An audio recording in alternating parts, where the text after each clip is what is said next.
সকাল সকাল দেখো একটা দাদাভাই বাড়িতে মাছ নিয়ে এসেছে আর ইলিশ মাছ। আমারও খেতে খুব ভালো লাগে আর তোমার দাদাভাইটা খুবই পছন্দ। আর ইলিশ মাছটার ওজন ছিল 900 গ্রাম। তা নিয়ে নিলাম। ইলিশ মাছটা দেখতে খুবই সুন্দর আর খুবই টাটকা। আর এরকম ধরনের মাছ কে কে খেয়েছো বন্ধুরা, তাদের জলদি কমেন্ট করো। আর ইলিশ মাছ কী দিয়ে রান্না করবো একটু তোমরা কেউ জানলে।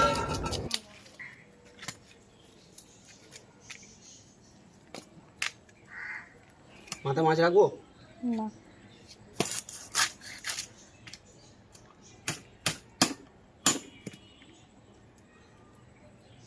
রাউন্ড করবো না পেটি বার করবো? রাউন্ড করো, খুব বেশি মোটা করো না।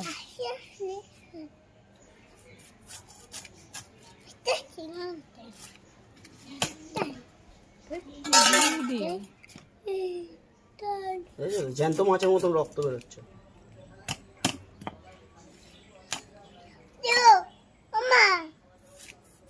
মা ও বাবা কি